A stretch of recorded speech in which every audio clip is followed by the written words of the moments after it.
Yeah guys, so ఇప్పుడు ఈ some అర్థమైందా అండి? సో ఇక్కడ మనకి ఇంట్రెస్ట్ ఇచ్చారు, ప్రిన్సిపల్ అమౌంట్ ఇచ్చారు, టైం ఇచ్చారు. బట్ మనకి ఇక్కడ రేట్ ఆఫ్ ఇంట్రెస్ట్ అనేది మనకు తెలియదు, అది మనం కనుక్కోవాలి. సో ఎలా సో ఒకసారి చూడండి. సో నేను ఇక్కడ క్లిక్ చేశాను. సో మనకి amount, principal amount 56,000, interest 280, years 2 years. So మనకి నార్మల్గా ఫార్ములా ఉంది, PTR/100 interest equal to.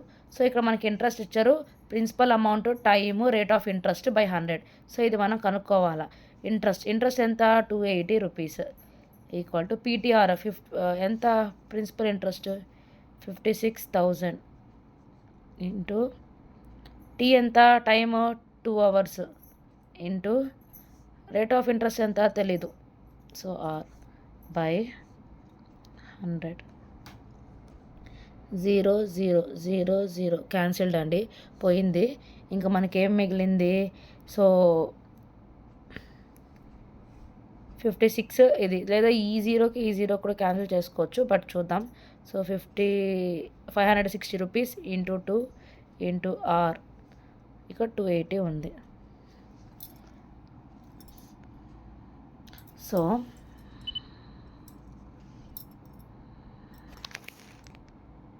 Blur అయింది కదండి. ఎస్, ఇది చూడండి. సో మల్టిప్లై చేస్తే మనకి 2 0s are 0, 2 6s are 12, 2 5s are 10, 11 into R 280. So ఇక్కడ ఇంటూ చేస్తుంది, అవతలకి వెళ్తే డివైడెడ్ బై చేస్తుంది. కాబట్టి 0 క్యాన్సిల్డ్. మళ్ళీ సేమ్ 2 టేబుల్తో తీసుకుందాం. 2 1s are 2 4s are 2 5s are 10, 2 6s are 12. మళ్ళీ 2 టేబుల్తో పోద్ది. 2 7s are 14,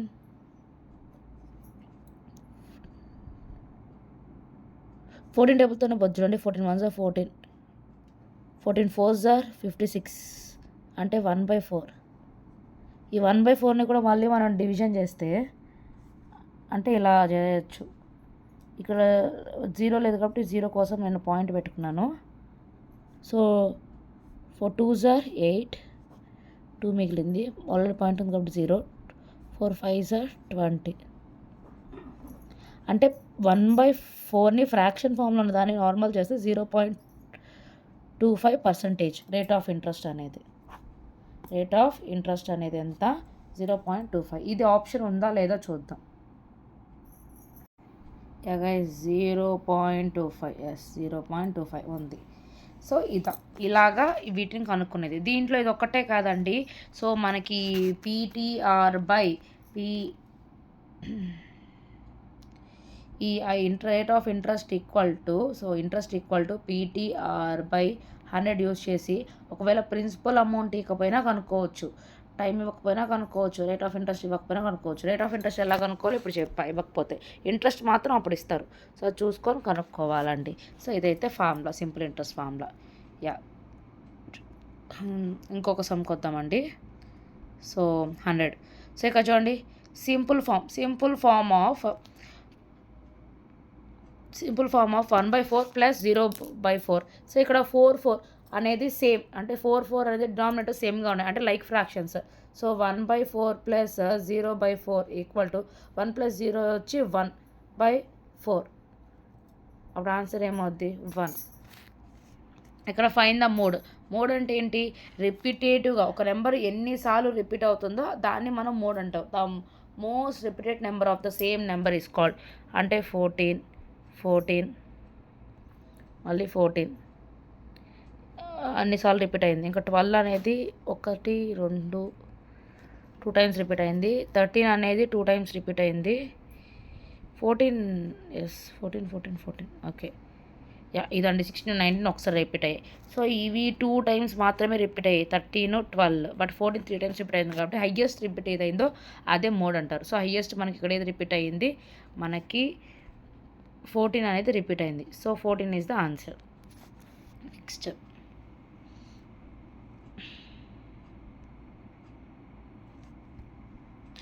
సమ్. సో ఇక్కడ the length of the rectangle is 5 centimetres. So ఒక రెక్టాంగిల్ ఉంది, ఆ రెక్టాంగిల్లో లెంత్ వచ్చి 5 సెంటీమీటర్స్, బ్రెత్ వచ్చి 3 సెంటీమీటర్స్ అంట. పెరిమీటర్ కనుక్కోమన్నారు. మనకి పెరిమీటర్ ఫార్ములా ఏంది 2 × L+B.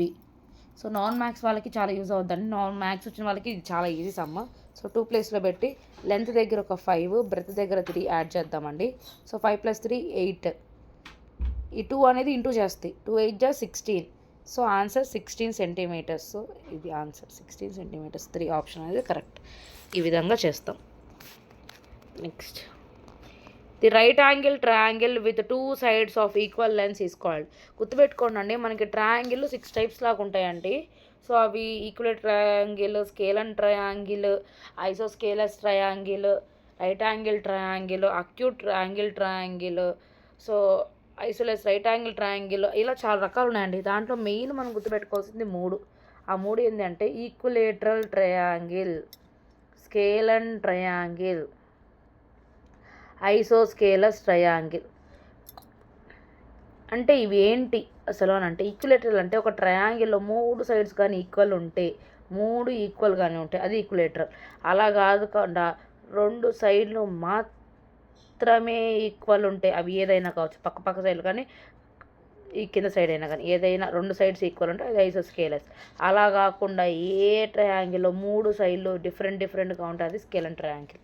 ఇవి మాకు కన్ఫ్యూజన్ అండి ఎంత చదివినా. ఈక్వల్ అంటే మాత్రం 3 సైడ్స్ ఈక్వల్ అని మనం కనిపెడతాం, కానీ ఈ 2 డిఫరెంట్ అన్న వాళ్ళకి ఒకటి చెప్తాను చూడండి. స్కేల్ అండ్ ట్రయాంగిల్, పేర్లో స్కేల్ ఉందా? స్కేల్ మనకి స్ట్రైట్గా ఈక్వల్గా ఉంటుంది, అవునా, ఎక్కడ వంకలు టెంకలు ఉండదు. కానీ స్కేల్లో మనకి నార్మల్ ట్రయాంగిల్లో ఇక్కడ 3 సైడ్స్ అనేటివి ఈక్వల్గానే ఉండవు, అసలు ఈక్వల్గా ఏ సైడ్ కూడా ఉండవు. అలాగానే ఉంటే దాన్ని ఏమంటారంటే స్కేల్ అండ్ ట్రయాంగిల్. ఏమంటాము? Scalene triangle. సో ఆ విధంగా చూస్తే ఇక్కడ ఏమిచ్చారు, the right angle triangle with 2 sides of equal lengths. 2 sides మాత్రమే ఉంటుంది, నాకు చెప్పారు 2 sides మాత్రమే ఈక్వల్గా ఉంటాయి, దాన్ని ఏమంటారు? ఐసోస్కేలస్ ట్రయాంగిల్. మనకి ఐసోస్కేలస్ ఎక్కడ ఉంది? ఐసోస్కేలస్ రైట్ యాంగిల్ ట్రయాంగిల్. ఇంకా ఐసోస్కేలస్ అంటే ఏ ట్రయాంగిల్ అయినా మనకి పర్లే, మనకి వచ్చేసింది ఆన్సర్. స్కేల్ అంటే 3 sides అనేటివి ఈక్వల్గా ఉండవు అని అర్థం, 3 sides ఈక్వల్గా ఉండవు. యా, నెక్స్ట్ క్వశ్చన్ అండి. So number of faces of a క్యూబాయిడ్కి ఇవి సేమ్ అండి, ఫిక్స్డ్ ఇలా ఉంటుంది క్యూబ్ అనేది. సో వీటికి ఫిక్స్డ్ ఇవి. సో ఏంది సైడ్స్ అనేటివి ఫిక్స్డ్, అంటే ఈ ఫేసెస్ అనేటివి ఇవి. సో అవి ఏంటి అని అంటే, ఇప్పుడు ఫేసెస్ మనకి దీనికి చూడండి, 1 2 3 4 సైడ్స్, 5 6 డైసే అనుకోండి 6. దీనికి 6 ఫేసెస్ ఉన్నాయి, ఫేసెస్ అన్ని 6. ఆన్సర్ మనకి 3 అయిపోద్ది. సో వర్టిసెస్ మూలలు 1 2 3 కింద 4 5 6 7 8. సో మూలలు మీకు తెలుసు కదా, ఒక అంచు మూల అంటారు, దాన్ని వర్టిసెస్ అంటారు మనం, వర్టిసెస్ ఆర్ కార్నర్స్. అవి ఎన్ని అంటే 8. ఇలా కాకుండా ఈ సైడ్స్ ఎన్ని అని అంటే మొత్తం మనం లెక్కేస్తే మనకి 12 వస్తాయి.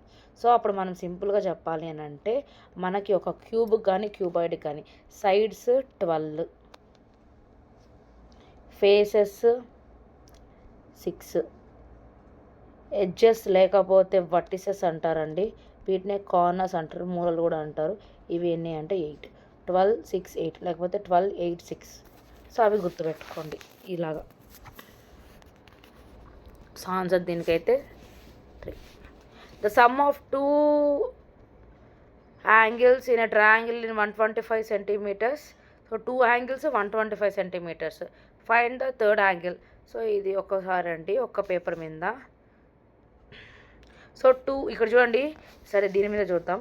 సో మనకి ఇక్కడ 2 యాంగిల్స్, ట్రయాంగిల్ యొక్క 2 sides అనేటివి 125 అన్నారండి. 125 degrees 2 sides, ట్రయాంగిల్లో 2 sides 125 degrees. థర్డ్ యాంగిల్ కనుక్కోమన్నారు. సో 125 అనేది 2 sides అని ఇచ్చేసారు కాబట్టి థర్డ్ యాంగిల్ మనకు తెలియదు కాబట్టి x equal to some of the sides of a triangle ఎంత అవుద్ది? 180 degrees అవ్వద్ది. 180 degrees. ఇక్కడ ప్లస్ అవుతుంది, అవతలకి వెళ్తే ఏమవుతుంది? 125 అనేది మైనస్ అవ్వద్ది కాబట్టి x ఇక్కడే ఉంటుంది. 180 మైనస్ 125 థర్డ్ సైడ్ కనుక్కునే దానికండి. 180లోంచి 5 పోతే, 0లోంచి 5 పోతే 5, ఇప్పుడు 7 ఉంటుంది, 7లోంచి 2 పోతే 5, 1లోంచి 1 పోతే 0. సో 55 degrees అండి థర్డ్ యాంగిల్. ఎలా చెప్పగలరు? ఈ 55కి 125 కలపండి. సో 5 5 10, 5 6 7 8, 180 వచ్చేసిందా? 125కి 55 కలిపితే ఎంత? 180. సో ఆ విధంగా కనుక్కోవచ్చు third side. So 55 answer option A. Option A. అదే కొన్నిసార్లు ఏమంటారంటే 2 సైడ్స్ ఇస్తాయి. సపోజ్ 90 ఇస్తారు ఒక యాంగిల్, ఇంకోటి వచ్చి 45 అనుకోండి suppose. Find the third angle అంటారు. థర్డ్ యాంగిల్ మనకు తెలియదు ఎక్స్. సో అందుకని 90 plus 45 degrees plus x equal to 180. Sum of the angles of a triangle equal to 180. So 90ని 45ని యాడ్ చేస్తే 100 130. So 135 plus x equal to 180. So 180లో నుంచి 130 తీస్తే సో 10 - 5 5 ఇక్కడ 7లో నుంచి 3 పోతే 4 అందులో నుంచి 1 పోతే 0. So 45 degrees. సో ఇలాగా థర్డ్ యాంగిల్ కనుక్కునేది. ఇక్కడ చూడండి 106th question. What is of a angle of angle AOB. AOB అనే ట్రయాంగిల్లో వర్టెక్స్ అంటే మూల ఏమవ్వద్ది. ఆ ట్రయాంగిల్లో ఒక మూల, ఈ ట్రయాంగిల్ అనుకోండి సపోజ్, ఈ ట్రయాంగిల్లో ఈ వర్టెక్స్ అనేది ఏమవ్వద్ది. సో మీరు గుర్తుపెట్టుకోండి, ఎప్పుడైనా మనకి యాంగిల్స్ ఏ యాంగిల్ ఇచ్చారు, ఏబిసి అని ఇచ్చారు అనుకోండి, మధ్యలో ఏముంది బి. సో అంటే ఇక్కడ ఏ, ఇక్కడ బి, ఇక్కడ సి ఉన్నట్టు, లేదా ఇక్కడ ఏ, ఇక్కడ బి, ఇక్కడ సి ఉన్నట్టు, అది ఎట్లా రాసుకోవచ్చు. మధ్యలో ఏదైతే ఆల్ఫాబెట్ ఉంటుందో మనకి అదే వర్టెక్స్ మూల ఉన్నట్టు అని అర్థం. సో ఇప్పుడు దీనిలో దాని ప్రకారం దీనిలో వర్టెక్స్ ఏంటి, O. So option 2. Subtract. So ఇది సబ్ట్రాక్షన్ అండి. సో నేను చెప్తాను మీకు ఎలా చేయాలని. సో ఇంకొంచెం ఈజీగా ఏమన్నా ఉన్నాయో చూస్తానండి. ఇప్పటికి వీడియో లెంత్ అవుతుందండి. నెక్స్ట్ వీడియోలో నేను దీన్ని చేసి చూపిస్తానండి. సో దీని ముందు కూడా ఒక పార్ట్ చేశానండి, దాన్ని కూడా చూడండి. So thank you for watching. Please subscribe my channel.